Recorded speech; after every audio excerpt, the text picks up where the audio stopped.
Great to have your company once again on NBL Now. And yes, for those watching, we might look a little bit bleary-eyed this morning. We might look a little bit tired because at 2 a.m. this morning on what was Sunday night into Monday morning, if you can follow along with that, the Australian Boomers made it 3 Asia Cups in a row, winning in the final over China 90-89. Damon Lowry, welcome to you on a final that you probably couldn't ask for much more, to be honest. Morning, Jack. Yeah, man, we champions once again. The Three-Peat. What an absolute nail biter in every sense of the word, man. Hey, look, China had the ball with the last shot to win the damn thing, and everybody would have been holding their collective breaths watching that shot just fall a little bit short. But man, what a game of basketball! And even had we lost, I would still acknowledge it was a great game of basketball. But we showed all the traits that make us proud to be Australian. And full credit to China. That we're obviously not on to talk too much about the Chinese team. I'm sure you can find your own China basketball podcast to do that. But, I mean, they came in, Australia were the red-hot favourites, obviously. China come out in the first quarter and punch Australia in the face, lead 25-17 at quarter time, and they didn't seem as though they were overawed at all by the occasion. Now, China knows who they are as a country. And of their 1.3 billion people they got over there, whether or not they're manufacturing humans, I don't know. But they play good basketball. And they are not overawed by us. And they came out, executed very well, got some shooting. They moved the ball well. They screened well. They got us in some foul trouble. They just made big shots. But to our credit, we ratcheted up the defense. The league got out to 15. I thought, if this gets out to 20, that's... Yeah. Now it's super danger time. I always was confident that we were going to make a run. Luckily, we did that and got it all the way down to the wire and finished them off. I think the thing that I would imagine that most Australian basketball fans, whether you watched it live or you're going to watch it today at some stage, I reckon the thing to take out of it more than individual performances, Damon, was exactly that. They were 15 down. It looked as though it was going to get out to 20. And rather than just throw their hands up and say, well, maybe today's not our day, they went to work. They got their hands dirty. They went all the way back to the basics, and the game started to change. Exactly. And this is what's good about Australian sports and most of all the codes that never say die. When you put on the green and gold, you're ready to just bleed with your brothers out there. And them dudes didn't panic. There was no finger pointing going on. You know what happened? They just collectively and led by Dominique and Georgia Cook's little brother, Xavier Cook, said, oh, hell no, we ain't going out like this. He started taking over the game, man. Xavier Cooks is an international mismatch. He's a mismatch at home. He's a mismatch abroad. And then Jaylin Galloway started firing up. Dave O'Hickey filling the stat sheet. So we can go through individual performances. But to your point, there is no lay down in the Australian Boomers. Go back to the third quarter in that case, because we go to halftime and China's still in front. And then Australia come out all guns blazing in the third quarter. Jaylin Galloway in particular got things going, and Xavier Cooks. That was that first 3 or 4 minutes after halftime probably decided the match in many respects. And that's as soon as we came out and took that lead, I thought, okay, there we go. All right, now we're good. But China, there's no lay down in them neither. They came back and just wrestled, and it was an arm wrestle for the rest of the game. And the beauty is making big plays when it counts. Adam Caporn and his staff did a great job. They subbing offense for defense. Everybody who hit the court was contributing, and it was just big shots, and it was going to come down to not so much X's and O's, but who literally wanted to win this game more. And Xavier Cooks again, Jaylin Galloway, and like Dave O'Hickey, man, big rebound late to save it, to throw it to Xavier Cooks, who ended up getting fouled. Davo, we'll talk Cooks and Galloway in a second, but Will Hickey finishes the game with a full stat sheet. You know, every single metric, Davo Hickey made a contribution to that game. And in the fourth quarter, you know, I think it was great coaching by Adam Caporn. He stayed with Davo. There was a little mistake or two in there as well. But, I mean, this guy, Damon, he's just built for fourth quarters in games, and we learned that during the grand final series, didn't we? This dude got so much heart. You spot on, man. We saw him last year step up in the absence when Trey Kell III went down. Davo steps up, unofficial grand final, championship series MVP. It don't matter where he plays, man. 3x3 gold medal, Asia Cup, Boomers Asia Cup gold medal, NBL championship. This dude just continues to fill the stat sheet. He doesn't need to shoot threes. He rebounds. He offensive. How is his 2-block shots, Jack? He blocks a three-pointer, takes it, goes down and dunks the damn thing. I mean, Davo's phenomenal, man. Just an absolute ball player. Xavier Cooks, the performance of a final, the performance that warranted a final, finishes with 30 points, 9 rebounds. I think it was 13 of 17 from the field. You spoke about international mismatches before, Damon, because there are not many guys that can do what he does at the 4 and bring the ball up the floor like that and control the game the way that he did. Yeah, not just bring the ball up too, Jack, but literally initiate offense. 6'8", nothing to him. He's not in the weight room breaking any bench pressing records. But when you get him out there on the court, he's got more heart than the average man. He's got the motor of 2 people. I saw a ball screen. I saw Magnay come and give Xavier a ball screen. Xavier just came off the ball screen. They switched it. He spun off the guy, layup. Like, this guy, without making a jump shot, without making a shot outside the paint, this is how he can dominate a game. Which is interesting because you think back to his MVP year in the NBL. That's exactly what he was doing. He had the ball in his hands all the time. You look at the Kings lineup for this year, Damon, they've got Matthew Dellavedova and Kendrick Davis, and then you include a Bull Qual in that as well. So would Brian Goorjian have been watching this and thinking, okay, how am I going to get the ball into Xavier Cook's hands more? Yeah, man. This is why the preseason is going to be so interesting for a lot of teams, not just the Kings. They got to work out the nuances.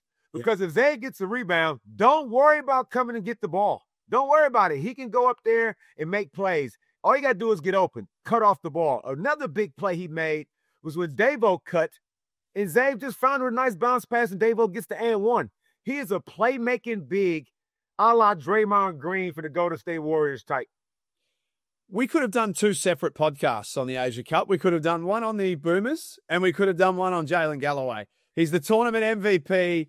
Every single game, Damon Lowry, he's made an enormous contribution. It was his shooting that was super important in this final as well. Wow, what a tournament this guy had. Man, hats off to Jaylin Galloway. He went 16 to 28 from 3 for the tournament. 68%, man. Like, anytime he missed, I was shocked. I couldn't believe it when the ball didn't go in. We already knew what an athlete he was. We knew how he could get on the rim and dunk on you and finish. We knew how he could play defense. This new weapon of his, it is not a flash in the pan. It's not like he went 4 of 6 one game and then went 1 of 7 the next game. He consistently for 5 games kept doing this. You can't go under his screens. You got to chase him hard off the three-point line. This dude, man, what a breakout term he's had. He's going to go into the NBL 26 season full of confidence, and I'm telling you, he's 22 years old. Yeah, and to stay with the Kings, I mean, that is going to be Brian Goorjian's headache, is getting the appropriate court time for a guy this good. You got to almost have you got to have those role players, right? But Jaylin ain't one of them. He ain't one of them. Now, Xavier Cooks played big minutes in that final, and sometimes, in the way the NBL is, everybody's kind of subbing a little bit. We're playing 10 guys in a quarter. Xavier Cooks might only play 25 minutes some games. But I think I want to go back, Jack, to some of the good old days when a guy could be on the floor for 32 minutes a game so we can see some real astronomical figures being put up by these superstars. So if you go down the entire roster of this Asia Cup, Damon, and I'll do it just in order because they all made a contribution in some way, shape, or form. Harry Wessels is young. We saw little flashes of him. Rain Smith had a DMP in the championship game, but had some really good games in the group stages. Dash Daniels, it's all about experience for Dash. We've spoken about Davo. Owen Foxwell playing as the backup point or starting for a lot of the time, but then sharing the minutes with Davo. Josh Bannon had a DMP in the final, but looked good in some of the games we saw. Jack White and Jack McVeigh. Now, we shouldn't walk past these two, Damon, because if you're looking purely at the box scores, and I include Will Magnay in this too, if you look purely at the box scores without watching the games, you would think, oh, they were pretty quiet. But they were the senior guys. They were the leaders. They were the ones inside getting their hands dirty, and they played important roles. Yeah, our two Olympians, Jack McVeigh and his ex-teammate Will Magnay, rock solid in their roles. Now, Jack McVeigh is an international scorer. Don't matter where you put him in the world, he knows how to get buckets. Will Magnay is just a stabilizing force. Time to block a shot, there's Will. You can offensive rebounds, good luck getting them when Will's in the paint. Will just, you can throw him the ball in the post. A couple times, Jack, they disrespected him. He put it on the floor, got on the rim. But he's going to find his teammates. And Jack White, rock solid again. Didn't have big numbers, but you can see the trust that Caporn had in him. He could put him out there with a small ball lineup with him and Xavier Cooks, and they could switch everything, and you're not going to ever out-athleticize Jack White. So now that we've had a tournament and our first proper look at Adam Caporn, I suppose, and the team's going to look different, obviously, for World Cups and Olympics and all of that sort of stuff. But can you start to see a little bit of a style of what he's going to want from these Australian teams? Yeah, Adam Caporn, we go back to 2003, ex-teammate of mine, the Hawks. Always been a poised dude. Like, came across older than his years. I can see the poise in him now in those timeouts. Now, when he was away in the NBA with the G League, coaching the Long Island Nets, and now with the Washington Wizards, I don't see him as much. But as soon as the camera's painted on those huddles, you can see he's got complete control of the huddle. He is not ranting and raving.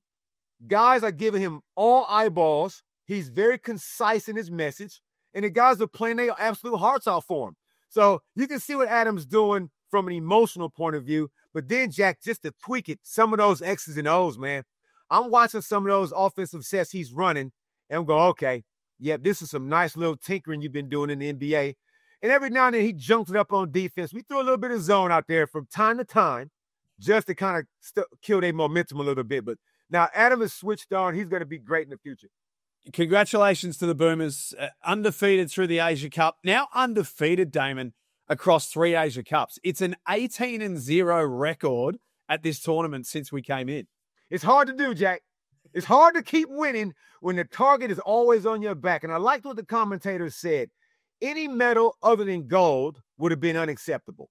Now, in saying that, I don't want this to be misconstrued because I don't want to discredit the silver medalist China and the bronze medalist Iran. But who we are as a country, we should feel like we should win this every single time, regardless of who we send. That's just the standard that we've set, and we're not lowering that standard. So it was good to see us have to really work for it. So we didn't get our Australia-New Zealand final that we were talking about. And just on New Zealand before we finish up the show, third place game against Iran, not their best performance, I think it's got to be said, for New Zealand. They were down 28-20 in the first quarter, didn't really up the ante at all in the second quarter. So they were a long way back. They found a way back into the game and lost 79-73. But I would think Pero Cameron would be pretty disappointed with that, wouldn't he? He would be. And the Kiwis, I feel like they ran out of legs late. Now, Iran laid down against us so they could be fresh for the bronze medal game. They might disagree with that. But I felt like they got tired, New Zealand, and a lot of inexperience. Like, again, guys like Colin Davidson, who showed great glimpses and had the dunk package of the tournament. Guys like Max Darling, young Ben Gold. All these guys, man, they're young role-playing dudes who some of them still in college. Those guys will be better for the experience, and they'll be disappointed with the fourth. Unfortunately, you don't get nothing for fourth. You're just going to have to live with it into the next Asia Cup. But I think their future is going to be bright if they can keep that nucleus together. Well, the story is Australia, and it was worth waking up very, very early for, Damon. The last thing we would have wanted was a 2 a.m. start and Australia win by 20. We got a close one, and it went down to the final possession. Normally, I'd tell people to go and get some sleep and enjoy the day, but you don't sleep. I'm sure you've got things to do. So thanks for making yourself available. It's been a lot of fun during this Asia Cup to chat to you about it all. Good stuff. Good on you, Jack. NBL.com.au for the latest news and information, all of the fallout from the Asia Cup as well, and a reminder that the NBL Blitz is just around the corner. Jump online and check it all out.